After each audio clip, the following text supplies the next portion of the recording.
Akkam jirtu kabajamoota fi jaalatamtoota hordoftoota biiftuu Oroo bakkuma jirtanitti nageenyi keenya kan kabajaatiif kan jaalalaa isin haa ga'u isin hin jenne ta'an sun oduu sa'a kana qabannee dhiyaannee jirra hangadhuma sagantaa kanaatti nu hojii turaan affeerraa keenya kun biiftuu Oroodha keessani jajjabeeffadha laayikii sheer godhuu hin dagatina kallattii mangar mata duree oduu amma qabadhetti yeroo dabru oduun jalqaba. Paartileen yookaan dhaabbileen siyaasaa lama kan uummata Amaaraa bakka buuna jedhani tarkaanfii tibbana humni addaa naannoo Oromiyaatti fi milishaan naannoo Oromiyaa humna finxaalessaa lixa Oromiyaa godinaalee garaagaraa keessatti jiran irratti fudhate mormanii jiru akkasumas mormoole ibsa baasanii jiru. Dhaabbileen siyaasaa kun lamaan eenyumfaa qabannee jirra isin biraan geenna.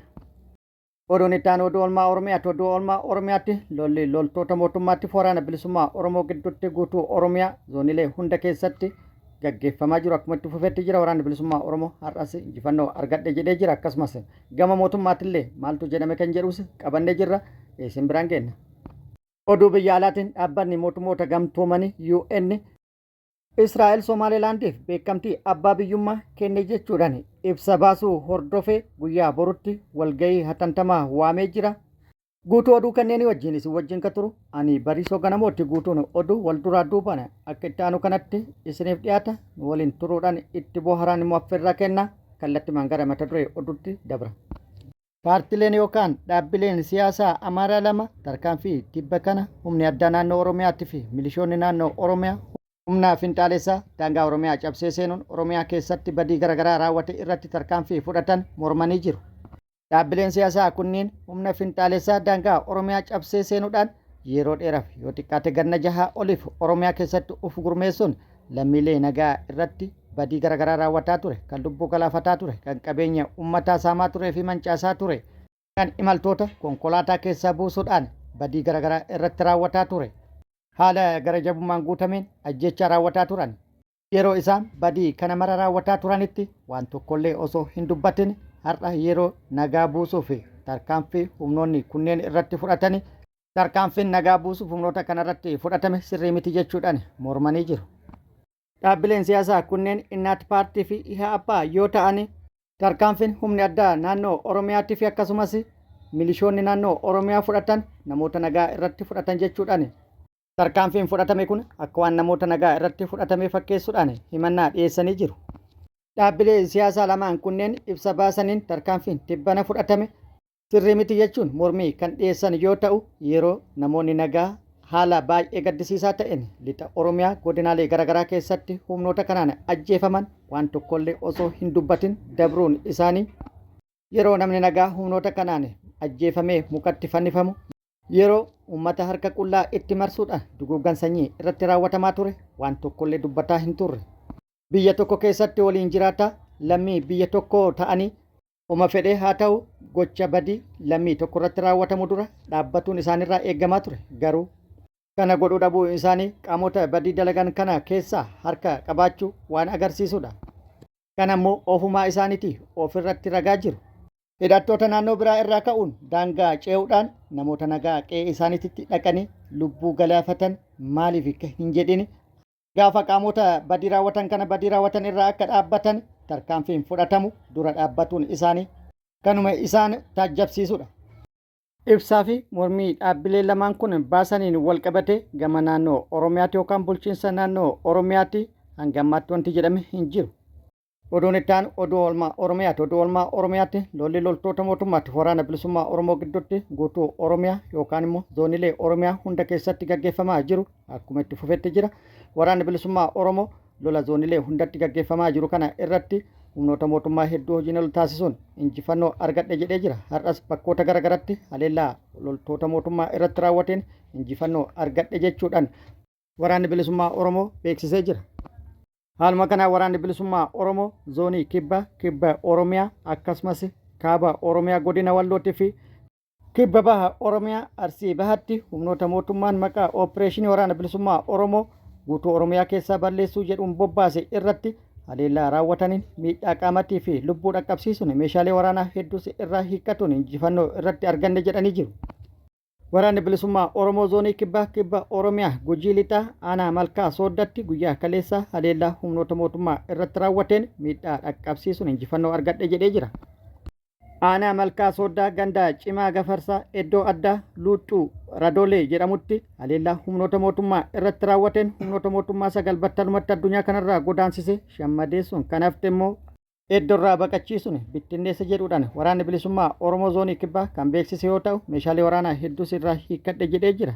Haaluma wal fakkaatu waraanni bilisummaa Oromoo zoonii kaaba Oromiyaa godina Walloo aanaalee garaagaraa keessatti tibbana fufteedhaan haleellaa raawwataa tureen miidhaa guddaa humnoota mootummaa irratti dhaqqabsiisuun injifannoo argadhe jedhee jira. Tibbana aanaa Harxummaa Fursetti yeroo garaagaraatti bakkoota garaagaraatti haleellaa raawwataa tureen injifannoo argatu isin hin geenne turre. Haaluma wal fakkaatu achuma godina Walloo aanaa Baatettis haleellaa bakkoota garaagaraatti raawwataa tureen miidhaa guddaa dhaqqabsiisuun injifannoo argatu odeeffannoon nu gahee jira. Aanaa Baatetti bakkoota garaagaraatti haleellaa kan raawwate yoo ta'u bakkoonni haleellaa itti raawwate Kataarii, Tammaanoo, Daddachoo, Agamsaa, Moommajjii bakkoota jedhaman yoo ta'u bakkoota kanatti haleellaa raawwateen miidhaa lubbuutii fi kan qaamaa dhaqqabsiisuu beeksisee jira. Muddee 26/2027 sa'a 3 irraa jalqabuudhaan bakkoota kanneenitti haleellaa yookaan lola tureen loltoota mootummaa 6 battalumatti addunyaa kanarraa godaansisuun 10 ol immoo madeessuun meeshaalee waraanaa hedduus hiikkadhe jedhee jira. Uffata waraanaa qophii waraanaatii fi akkasumas meeshaalee waraanaa kan biroollee hiikkatu odeeffannoon achirraa nu ga'e beeksisee jira. Akkasumas waraanni bilisummaa Oromoo zoonii kibba bahaa Oromiyaa Arsii bahaa aanaa Hasakotti haleellaa humnoota mootummaa maqaa sakattaa waraana bilisummaa Oromoo jechuudhaan bobbaatee irratti raawwateen miidhaa qaama fi lubbuu irratti dhaqqabsiise jedhee jira.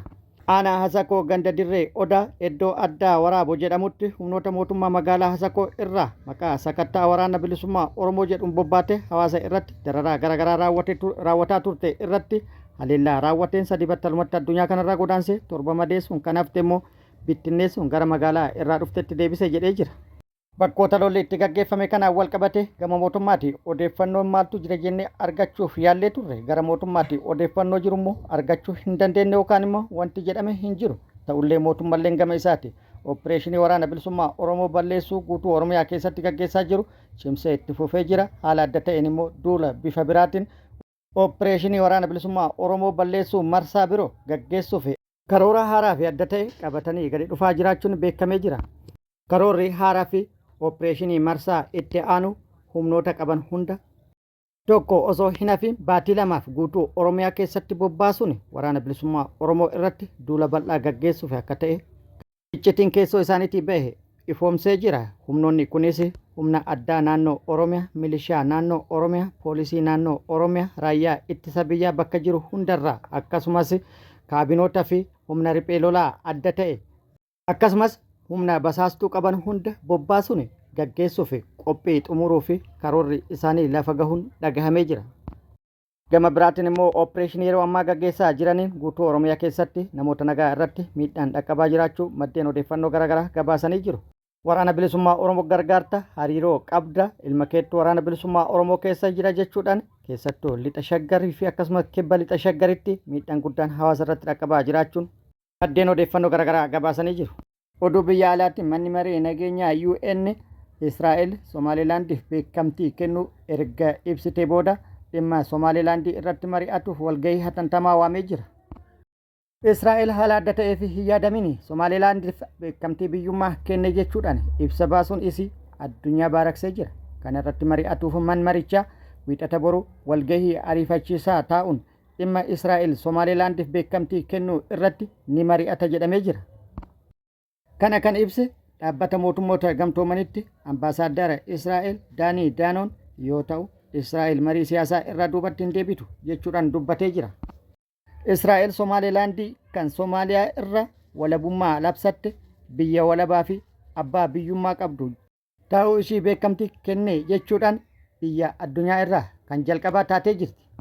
Biyyoonni hedduun ibsa Israa'el kana kan dura dhaabbatan yoo ta'u biyyi hanga ammaatti Israa'eliin deeggaruun abbaa biyyummaa Somaalilaandii mirkaneessan hin jiran biyyoonni hedduun dura dhaabbatanii jiru. Pireezidaanti Doonaald Tiraampis dhimmi kun yeroon isaa ammaa miti jechuudhaan dhimmicha kan hin deeggarre ta'uu ibsee jira. Biyyoonni Arabaa hedduu fi gamtaan dhaabbilee adda addaa Israa'el Somaalilaandiif beekamtii kennuu ishee mormuudhaan sagalee isaanii dhageessisanii jiru.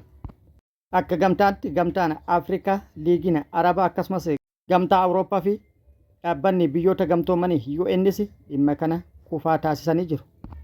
Akka biyyootatti immoo Masri, Joordaan, Saawud Arabiyaa, Qaataar, Jibuutii, Kuweet, Iraan akkasumas Iraaq dabalatee akkasumas Naayijeeriyaa fi Paakistaanis ibsa waloo baasuudhaan Israa'el Somaalilaandiif beekamtii kennuu isaanii cimsanii mormanii jiru.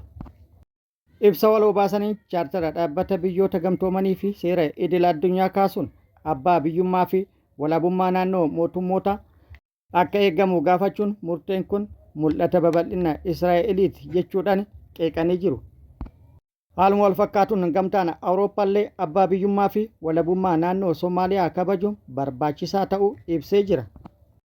Ibsa gabaabaa dubbi himaan gamtichaa baase gamtaan kun heera mootummaa Somaaliyaa, gamtaa Afrikaa fi akkasumas chaartaroota dhaabbata biyyoota gamtoomanii irratti hundaa'uudhaan abbaan biyyummaa Somaaliyaa kabajamuu qaba jedhee jira. UNs haaluma kanaan guyyaa borutti marii irratti gaggeessuuf walgahii hatantamaa waamee jira. Kabajamoota fi jaalatamtoota hordoftoota biiftuu Oroo oduu namaaf qabadde kana hanga ammaa kana guutuu oduu wajjin isin wajjin kan ture ani Bariisoo Ganamooti. Hanga yerootti aanutti deebinee wal agarrutti nageenyi Rabbi isiniif haa baay'atu. Nagatti nu turaan immoo hawwii kennaa nagatti nu tura.